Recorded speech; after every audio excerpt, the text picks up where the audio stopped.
통일교 의혹이 일파만파 커지고 있습니다. 보수 야권은 특검 도입을 압박하면서 공세 수위를 끌어올렸고 민주당은 근거가 부족하다며 특검 요구를 일축했습니다. 관련 내용을 포함한 정치권 이슈들 서영주 전 더불어민주당 상근 부대변인, 윤희석 전 국민의힘 대변인 두 분과 함께 자세히 짚어보겠습니다. 두 분 어서 오십시오. 네.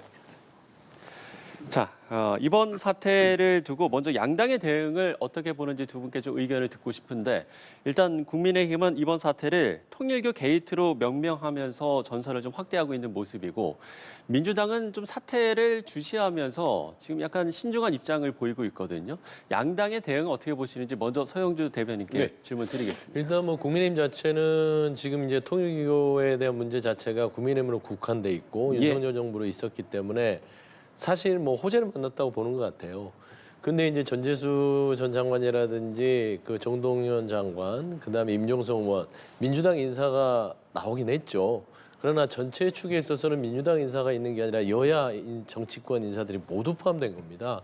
그리고 사실상 이재명 대통령에게 사과를 요구하는 국민의힘도 좀 번지수가 틀렸어요. 전재수 전 장관이 이 일이 초래된 게 2018년입니다. 19년이고. 정동연 장관도 야인 시절이 22년입니다.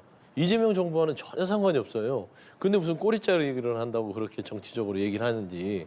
사실 이 부분은 여러 여야 정치인이 거물급이라서 좀 주목이 되고 민주당 인사가 드러났기 때문에 조금 또 주목이 될 수 있으나 본질적인 것은 그 통일교에서 여야 정치권 모두 한 130여 명 로비를 해왔다는 거 아닙니까? 저는 이 부분에 대한 어떤 진상조사가 필요한 상황이 이르지 않았냐 저는 그렇게 보입니다. 어떻게 보고 계십니까? 민주당 입장에서야 이제 통일교하고 전혀 관련이 없는 것처럼 지금까지 인식이 되다가 그 윤영호 씨 진술로 인해서 꽤 민주당 내에서 영향력 있는 또 특히 뭐 현직 장관 이름들이 나오고 하니까 굉장히 곤혹스러운 입장일 것으로는 생각이 됩니다. 여야 뭐 공방, 정치적인 공방을 하는 과정으로만 이 사안을 이해할 것은 아니라고 저는 봐요. 결국 이제 통일교라는 어떤 종교 단체가 정치에 개입을 해서 우리 헌법 원칙을 위반하고 있다는 이 사항에 대해서 엄중하게 봐야 한다는 것이 전제가 돼야 할 것 같고 그러기 위해서는 말씀하신 대로 통일교가 정치권을 전방위적으로 로비했던 것을 명명백백하게 밝히는 것이 우선이라고 생각을 합니다. 그렇다면 저희 당에서 주장한 바와 같이 이 사안은 국수본에 맡기는 것이 아니라 특검을 통해서 좀 뿌리채 이 사안에 대해서 우리가 진실을 파헤치자 이런 자세로 나오는 것이 책임 있는 여당의 자세가 아닐까 이렇게 생각합니다. 지금 이제 특검 이야기를 해주셨는데요. 개혁신당 이준석 대표도 이 통일교 의혹과 관련해서 3자 특검을 제안했습니다. 그러니까 이제 민주당 의혹에 대한 특검 후보 추천은 개혁신당이 하고 국민의힘은 조국혁신당이나 진보당이 하자라는 건데 일단 이에 대한 또 양당의 반응을 저희가 먼저 듣고 오겠습니다. 이 통일교와 민주당의 정치자금 관련해서 문제가 있으니 이 부분을 특검을 실시하자라고 하는 것이 개혁신당 이준석 대표의 제안 내용이었고 거기에 대해서 저도 환영한다고 메시지를 냈습니다. 매우 중대한 국기문란 사건에 해당이 될 수 있고 정교 분리를 천명한 대한민국 헌법을 정면으로 배치되는 그런 상황이 될 수 있기 때문에 특검 도입은 꼭 해야 되지 않겠나 생각을 합니다. 이 문제를 그렇게 무슨 뭐 통일교 게이트가 흘렸다, 뭐 특검을 해야 된다라고 하는 것 저는 야당의 정치 공세에 그 정도로 신경 쓸 만한 사안으로 보고 있지 않습니다. 그 현재 뭐 거론되고 있는 분 중에 국민의힘 의원과 전 의원도 2명이나 들어있는 거 아닙니까? 이것을 자꾸 이제 판을 키우려고 하는 것인데요. 이런 사안에 대해서 그렇게 자신 있게 말씀을 거들고 나설 자격이 있는가? 지금 이제 박수현 대변인의 이야기까지 들어봤는데 이준석 대표가 판을 키우려는 게 아니냐 이렇게 좀 이야기도 했습니다. 이준석 대표의 제안 민주당이 받아들일 수 있겠습니까? 뭐 필요하다면은 고려는 할 수 있을 것 같아요. 사실상 이게 이제 특검을 그 사건이 아직 조사도 수사도 다 되기 전에 주장한다는 거는 정치 공세가 맞는 거는 같고요.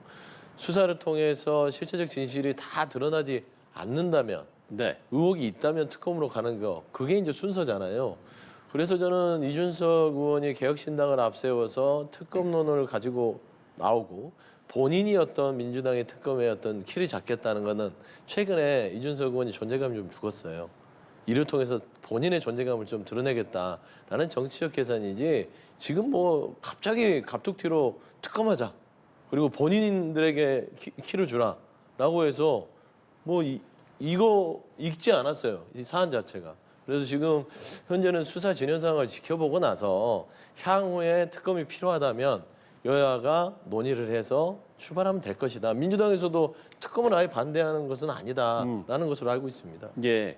일단 송원석 원내대표는 이준석 대표의 제안을 뭐 환영한다 이렇게 이야기도 했는데 지금 이준석 대표의 제안과 양당의 반응 어떻게 좀 보셨습니까? 일단 특검이 필요하다는 것은 민주당에서도 아마 암묵적으로는 동의를 할 거예요. 네. 지금 이걸 국수본에서 과연 잘할 수 있겠느냐. 그리고 김건희 특검에서 이것을 이첩을 한 거 아니겠어요?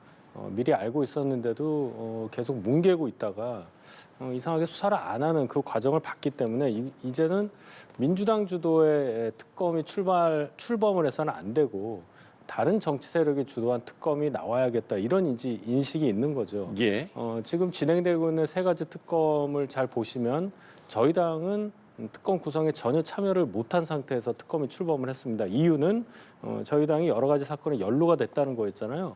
그럼 이제 똑같은 논리로 민주당이 주장했던 그 논리와 같이 민주당이 관련되는 것에는 민주당이 특검 구성에서 손을 떼야 한다는 것.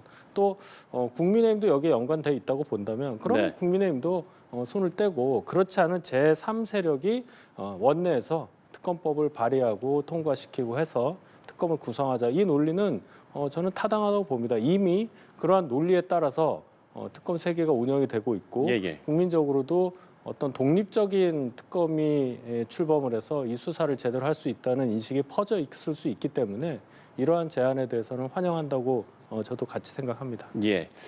오늘 이제 윤영호 통일교 전 세계본부장이 권성동 의원의 재판에 출석을 했는데 이 재판이 주목을 받는 이유가 사실 지난번 이제 윤영호 전 본부장의 결심 공판에서 추가 폭로를 예고했습니다만 침묵을 지켜서 과연 이제 오늘 재판에서는 어떤 추가 증언이 나올 것인가 이 부분 때문에 관심을 받는 거거든요.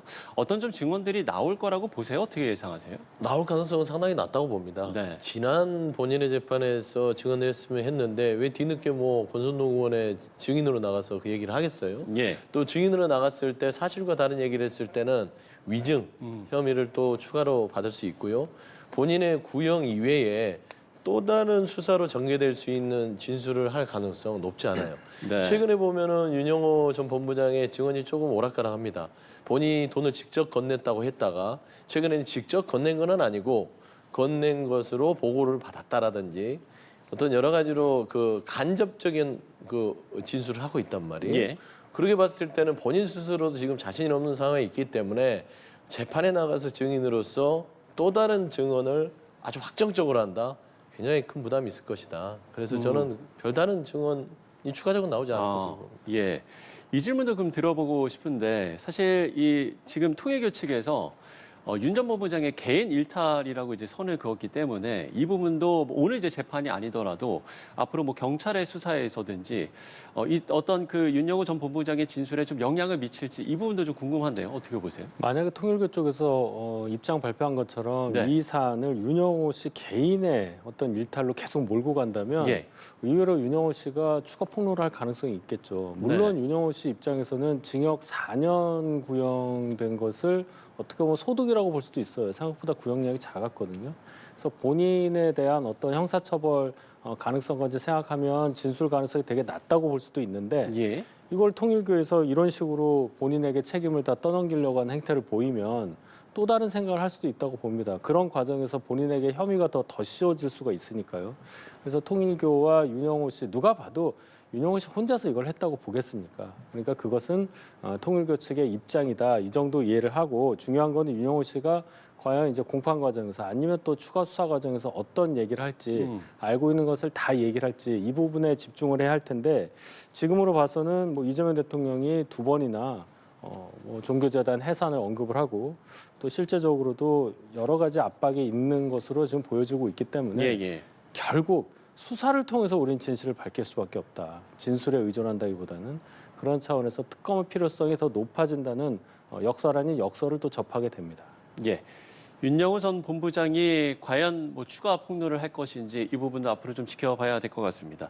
자, 그런가 하면 통일교 의혹이 내년 지방선거에는 어떤 영향을 미칠 것인가? 지금 이제 언론 보도를 통해서 그 정치인들의 그 실명들이 추가적으로 지금 거론이 되고 있는 상황이기 때문에 과연 내년 지방선거에는 어떤 좀 영향을 미칠 거라고 보세요?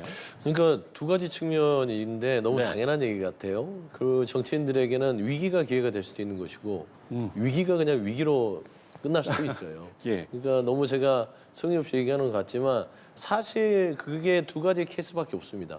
전재수 장관 같은 경우에는 본인이 장관직을 내려놓고 아주 수사를 아주 성실하게 받아서 무혐의를 받고 온다면 물론 정치적으로야 수사를 믿지 못한다라는 공격은 있을 수 있겠죠. 예, 예. 하지만 사실 사법 체계에서 수사를 다 해봤더니 이게 무혐의다. 그리고 거기에 근거된 많은 근거들이 나온다면 이거는 전재수 전 장관에게는 기회가 될 수 있는 거죠. 하지만 이제 이걸 입증하지 못하고 재판으로 가게 되면 저는 큰 짐을 얹고 선거를 해야 되기 때문에 부산에 공을 들였던 전재수 의원이라든지 그다음에 민주당 진보 진영 내에서는 조금은 이것도 인물난에 허덕일 수 있을 것 같다라는 예. 측면들은 두 가지를 다 봐야겠으나 저는 개인적으로 위기가 기회가 될 것 같은 그런 생각이 듭니다. 전재수 의원이 부산시장 선거에 출마할 거라고 좀 보세요. 저는 출마할 거라고 보고요. 그런 자신감이 있기 때문에 장관직을 던져놓고 본인이 수사를 철저히 받아서 무혐의를 받아내겠다라는 의지가 강한 것 같아요. 그래서 저는 사실 이기고 밝히고 돌아와서 네. 위기를 기회로 만드는 그런 모습을 보고 싶다는 게 제 개인적인 생각입니다. 예, 의견 어떻게 들으셨는지요? 물론 이 부분을 잘 해명을 해서 정치적 위기를 돌파할 가능성에 대해서도 생각을 해볼 수는 있겠는데 네. 한 6개월도 안 남은 선거를 생각을 한다면 이 사안은 적어도 전재수 전 장관 입장에서는 대단한 악재라고 볼 수밖에 없습니다. 예를 들어 뭐 대법원 3심까지 가서 무죄가 난다고 하더라도 그 기간을 생각해보면 그럴 수가 없는 상황이잖아요. 네. 그러면 본인이 계속 이것은 아니다, 나는 억울하다, 그런 일이 없었다라고 계속 주장을 하면서 선거를 뛸 텐데 그 과정에서 다만 아주 작은 부분의 유권자라도 그 가능성을 생각을 안 할 수가 없는 거죠. 그러면 지지를 하려는 분들도 지지를 철회할 가능성도 있고 하기 때문에 그 전재수 전 장관이 부산시장에 출마했을 경우에 당선 가능성은 이 이슈가 불거졌을 때보다는 당연히 떨어진다고 봐야 되겠습니다. 심지어 제 생각에는 네. 전재수 전 장관이 과연 출마가 가능하냐 여기까지 이제 생각해봐야 된다고 봅니다. 수사 진행 과정에서 어떤 것들이 나올지 또 거기에 대한 해명이 어떻게 나온지에 따라서 출마 가능성 또한 대단히 유동적이다. 저는 그렇게 보고 있습니다. 예. 두 분이 전재수 전 장관에 대한 이야기를 해주셨는데요. 지금 이제 전재수 의원이 이번 이 의혹에 연루가 되면서 지금 일각에서는 조국 혁신당 대표가 부산시장 그러니까 범여권 후보로 나오는 게 아니냐 이런 인물론이 좀 거론이 되고 있는데 이 부분은 어떻게 보십니까? 그런 그림을 그릴 수는 있을 것 같아요. 네. 사실상 조국 혁신당의 조국 대표가 또 부산을 근거지로 한 정치인이기도 하고요. 조국 대표도 부산에 대해서 서울만큼 욕심을 낼 만한 요인은 있다고 봅니다. 근데 이게 민주당 내에서 조국 대표에게 손을 내밀 이유가 있을까라고 생각을 할 수 있죠. 그러니까 이게 진보 진영 내에서의 탄압을 위해서 조국 대표에게 민주당이 여러 가지 요구를 하고 그거를 조국 대표가 받아들여야 되는데 조국 대표도요 본인 집안 살림을 하잖아요. 본인들도 선거를 치러야 됩니다.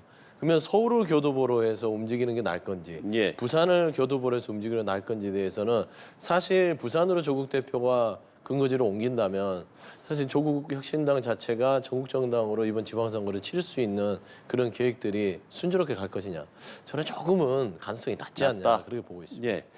조국 혁신당 대표의 여권 단일 후보 어떻게 가능성이 좀 낮습니까? 어떻게 보십니까? 물론 이제 범여권이라고 한묶음으로 묶여질 수 있는 정치인이긴 한데 네. 조국 대표가 이끌고 있는 지금 조국 신당과 민주당의 관계가 서로를 우당이라고 부를 정도의 상황이 되느냐 최근에 많이 바뀌지 않습니까?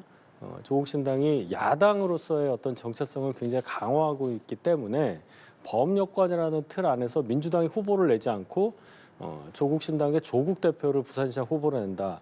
지금으로 봐서는 가능성이 대단히 낮다고 생각합니다. 이 문제는 양당 그리고 이제 조국 대표와 예를 들어 뭐 정청래 민주당 대표라든지 이런 분들끼리 먼저 관계를 풀고 난 다음에 생각해야 될 문제가 아닐까 이렇게 보고 있습니다. 예, 내년 지방선거 전망까지 짧게 해봤습니다. 자, 그런가 하면 이재명 대통령이 어제 세종시에서 열린 부처 업무보고에서 강훈식 대통령 비서실장에게 훈식이 형이라면서 농담을 했는데 현장 모습 보고 오시죠. 우리 비서실장도 고향 왔는데 한 말씀 하시지. 훈식이 형 땅 산 거 아니야?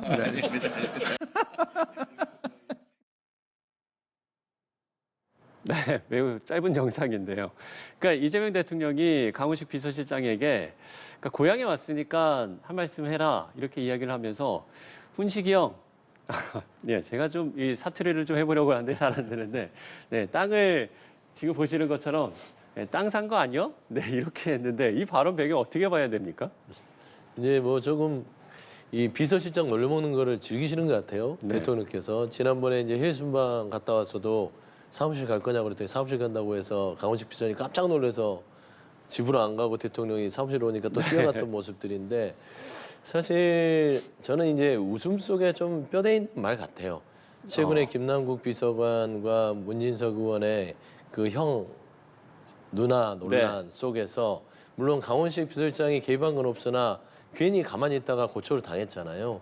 저는 그런 사안 자체에서 훈식이 형 얘기를 한 것 같고요. 그러면 이 말 속에는 뭐가 있겠어요? 그런 어떤 인사적인 부분들에 있어서 김남국 비서관의 그런 우가 범하지 않도록 바짝 신경 쓰세요. 그 말도 있는 것 같고 두 번째는 이제 충남에 갔기 때문에 강훈식 비서실장에게 넌지시 또 출마에 또 그 메시지를 던진 거 아닌가. 생각 있어? 땅을 사면 눌러 앉아야 되잖아요. 그러니까 충남에 한번 도전할 생각이 있는 거 아니야? 라면서 좀 얘기를 한 것 같아서 아예 의미 없는 얘기는 아니었다. 저는 그렇게 좀 봅니다. 네, 대통령의 한마디이기 때문에 더 관심이 가는 것 같습니다. 이 발언 배경 어떻게 보세요? 일단 이제 이 얘기가 왜 나왔나 봤더니 네. 그 행정자산 매각 관련해서 너무 가치가 많은 것을 다 매각하는 거 아니냐는 얘기 나오는 중에 그렇다면 그 매각된 자산 뭐 예를 들어 땅이 될 수 있는데 그걸 강훈식 비서실장이 산 거 아니냐 이렇게 농담조로 말씀하신 거라고 봅니다. 큰 의미는 없다고 보고요. 다만 이제 업무보고 자리에서 대통령이 저렇게 좀 뭐 부드러운 어떤 제스처나 발언을 통해서 뭔가 좀 효율적으로 논의가 되는 과정을 이끌고자 하는 의도는 알겠는데 대통령의 말씀으로는 좀 가볍지 않나. 지금 뭐 웃음도 터지고 했는데 이걸 그냥 보는 분들은 이게 부처 업무보고가 맞나 하는 생각을 하실 거예요. 물론 그 부드럽게 분위기를 끌고자 하는 의도가 여기에 가려서는 안 되겠지만 다른 방식도 생각해 보시면 어떨까 저는 그렇게 봅니다. 예. 자, 그런가 하면 김종인 전 국민의힘 비대위원장이 내년 서울시장 선거에서 오세훈 서울시장과 정원호 성동구청장이 맞붙을 경우에 오 시장이 어려울 거다. 이렇게 분석을 했습니다. 네. 이 분석 맞는 분석이라고 생각하십니까? 저는 그래도 김종인 전 비대위원장이 오랫동안 정치권에서 여야를 넘나들면서 정치를 분석했기 때문에 네. 저는 그 말에 어느 정도 신빙성이 있고 의미 있는 분석이라고 봅니다. 저 또한 그래 보거든요. 그러니까 이 정원호 성동구청장이 지금 이제 인지도가 낮고 잘 알려지지 않았다고 보지만 정치권에서 안 알려졌지 현장에서 많이 알려져 있거든요. 주민들한테, 시민들한테. 그렇기 때문에 행정 능력으로만 따지면 오세훈 시장이 어려울 수 있다라는 어떤 김종인 전 비대위원장의 평가는 일견 타당하다고 보고요. 사실 이념적인 부분으로 싸우게 되면은 서울에서는 오세훈 시장이 더 우위를 차지할 수 있기 때문에 저는 오세훈 시장이 민주당에 있는 어떤 그런 이념적인 대결보다는 행정 능력으로 철저히 평가받은 정원호 구청장과 붙었을 때는 저는 좀 어려운 상황이 차지 않을까. 저도 똑같은 입장입니다. 예. 맞는 분석이라고 보시는지요? 예, 저도 의견 동의를 합니다. 그런데 이제 김종인 전 비대위원장의 말씀이 정원호 구청장이 나오면 오세훈 시장이 진다 이런 뜻보다는 네. 다른 민주당 후보들보다 정원호 구청장의 경쟁력이 세다. 저는 이런 의미로 받아들입니다. 일단 정치인들 위주로 지금 후보가 나오잖아요. 심지어 뭐 강훈식 비서실장, 뭐 김민석 총리 얘기까지 나오는데 민주당에서 이제 서울에서 다선을 한 분들 여러분들보다 이 구청장 3선을 하고 있는 정원호 구청장의 그 실력 그리고 행정력 이런 것들에 대한 평가가 분명히 서울 시민들에게 부각이 될 거다 하는 말씀이고 예. 또 따지고 보면 민주당이 정치인을 서울시장 후보로 냈을 때 다 졌다고 저는 봅니다. 멀리는 뭐 예를 들어 김민석 총리도 서울시장 나가서 졌었죠. 강금실, 박영선 다 졌습니다. 그런데 정치인이 아닌 뭐 조순, 고건, 그리고 뭐 박원순 이런 분들 나왔을 때는 다 이겼잖아요. 그래서 그런 차원에서 볼 때 이 지방선거, 서울시장을 뽑는 이 선거에서는 정치인보다는 행정 경험을 앞세운 분이 훨씬 유리하겠다. 아마 이 말씀을 하신 것으로 저는 해석을 합니다. 예. 그런가 하면 국민의힘이 바로 이제 내일 선거를 치른다면 대구시장, 경북지사 다 뺏길 것이다. 이렇게 진단하기도 했는데 이건 어떤 근거라고 보세요? 긴장을 하고 하는 얘기 같아요. 아, 근데 이제 사실 당내에서도 지금 장동혁 지도 체제를 가지고는 권영진 의원으로 기억합니다. 권영진 의원이 이 장동혁 지도부가 계속 존치되는 입장에서 지방선거를 치르면 2석 이길 거라고 했어요. 그 2석이 이제 대구하고 경북 2개거든요. 네. 근데 김종인 전 비대위원장은 거기도 이 2개도 힘들다. 이거 뭐냐면 지금 현재 국민의힘의 상황 자체가 민심과는 완전히 동떨어진 방향을 가고 있다라는 지적 같아요. 그러니까 정신 똑바로 안 차리면 이번 지방선거를 칠 수 없는 상황에 있다. 정신 똑바로 차려라. 그 얘기로 받아들이는 게 맞지 않겠습니까? 어떻게 영석이 되겠습니까? 예. 네. 첨언해 주신다면요? 그 말씀도 저는 이 상황을 대단히 그 냉정하게 보신 그런 해석이라고 보는데 네. 심지어 이제 대구 지역에서 대단히 명망 있는 언론에서조차 주호영 의원의 발언, 윤석열 대통령이 폭정을 일삼았었다. 그리고 우린 절연해야 한다. 이런 발언을 우리가 잘 새겨듣고 자세를 좀 가다듬자 이런 칼럼을 냈어요. 그러니까 대구 지역이라는 곳에서도 대구라는 곳에서도 지금 이런 식으로 국민의힘이 운영돼서는 안 된다는 그런 인식이 널리 퍼져 있다는 것을 알 수 있기 때문에 예. 그런 차원에서 이대로 그냥 가면 이 상태에서 정말 선거를 한다면 대구나 경북도 어렵다는 그 김종인 전 비대위원장의 해석은 그야말로 현실을 정확하게 보신 것이라고 잘 짚으신 것이라고 저는 평가합니다. 예. 알겠습니다. 자, 김종인 전 비대위원장의 발언에 대한 두 분의 의견까지 들어봤습니다. 자, 오늘 나온 여론조사 결과 이번에는 좀 볼 텐데요. 한국갤럽이 지난 9일에서 11일 전국 만 18세 이상 성인 1,000명을 대상으로 조사한 결과입니다. 자세한 내용은 중앙선거여론조사심의위원회 홈페이지를 참조하시면 될 것 같고요. 이 여론조사 결과를 보면 이재명 대통령의 지지율이 직전 조사보다 6%포인트 하락해서 56%로 조사가 됐습니다. 네, 이어서 정당 지지도도 좀 볼 텐데요. 네, 정당 지지도는 민주당은 3%포인트 하락해서 40%, 또 국민의힘은 2%포인트 상승하면서 26%로 나타났습니다. 이 여론조사 결과 어떻게 분석을 하시는지요? 일단 저도 여론조사 부분을 좀 세심하게 들여다봤는데 예. 6%포인트가 하락했다는 부분들은 이제 그동안 이제 외교 성과라든지 여러 가지 국정에 대해서 안정감에 대한 이미지들은 충분히 반영이 됐었는데 최근에 이제 통일교 부분도 뭐 영향을 미쳤다고 볼 수 있는데 네. 저는 가장 큰 게 경제 민생 같아요. 왜 그러냐면 지금 물가가 우리가 생각하는 것 이상으로 높습니다. 그다음에 연말 연시가 되기 때문에 더더욱 서민들이 국민들이 느끼는 것은 낮은 게 없는데 한 해를 돌아보면서 이거 나가면은 쓸 돈은 많고 물가는 높아졌는데 버는 돈은 적다라는 측면에서 경제 민생이 어떤 손에 잡히지 않는 것 같다라는 그런 목소리를 내고 있으신 것 같아요.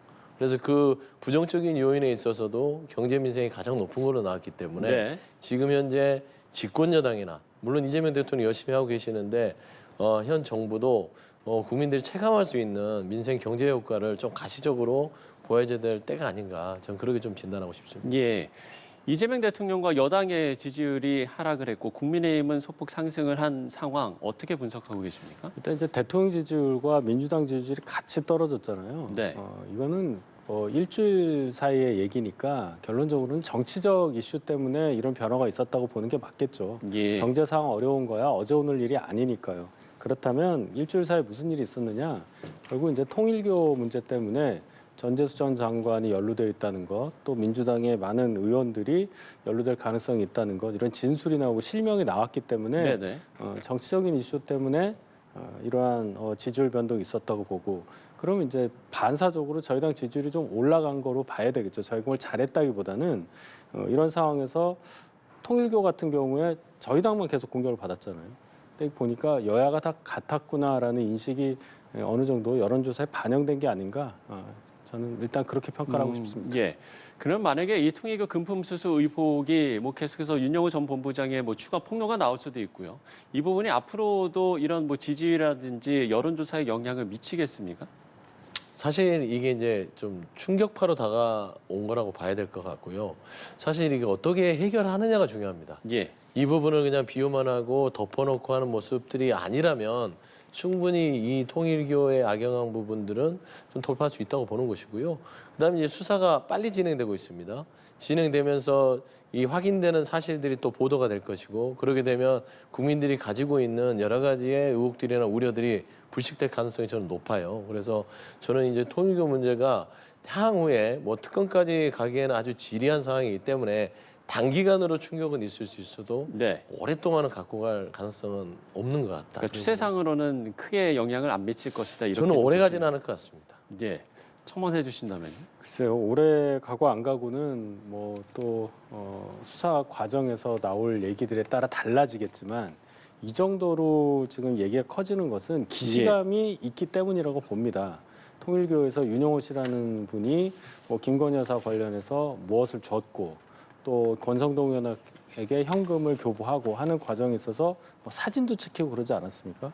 그게 이제 재판 과정에서 다 나왔는데, 이번엔 민주당 쪽에서 현직 장관에게도 그렇게 했다는 얘기가 나오니까 비슷한 상황으로 이미지가 그려질 수밖에 없죠. 예. 국민들에게는 대단히 충격으로 받아들여질 것이고, 특히 민주당을 지지했던 분들에게는 이것이 어떻게 보면은 배신감마저 들 수 있는 그런 큰 사안이라고 보기 때문에, 제대로 이것이 사실관계가 확정되지 않는 상황이라면 네. 이 이슈는 계속적으로 국민들 사이에서 회자될 가능성이 크고, 여론조사 이런 것에도 계속 영향을 끼칠 수밖에 없다고 저는 생각을 합니다. 예. 혹시 뭐 짧게 좀 반론을 해 주시죠. 근데 사실 보면은 이게 완전하게 예측을 할 수는 없으나 지금 그 권성동 의원이나 김건희 씨나 건진법사 윤영호 씨 이렇게 섞여 있었던 사건과 이 사안은 아예 분리할 수 있는 사안 같아요. 특히나 이재명 대통령이 연관돼 있다고 주장하는 것도 분리가 될 수 있죠. 왜 그러냐면 전재수 장관이나 정동영 장관, 뭐 임종석 의원 자체도 지난 정권하고 더 연결이 돼 있었던 것이지 예. 현 정부에서 이 통일교 사태가 뭔가 연결이 됐던 거 아니기 때문에 지금은 잠깐 이 정부와 관련이 있다고 착시가 있지만 어느 정도 지나고 나면 명확하게 분리가 돼서 사실 경찰의 수사 속도가 빨라지면 빨라질수록 이 부분들은 빨리 소멸될 수 있는 사안 같다 그렇게 봅니다. 예, 알겠습니다. 서영주 상근 부대변인, 윤희석 전 국민의힘 대변인 두 분과 함께 이야기 나눠봤습니다. 오늘 말씀 고맙습니다. 네.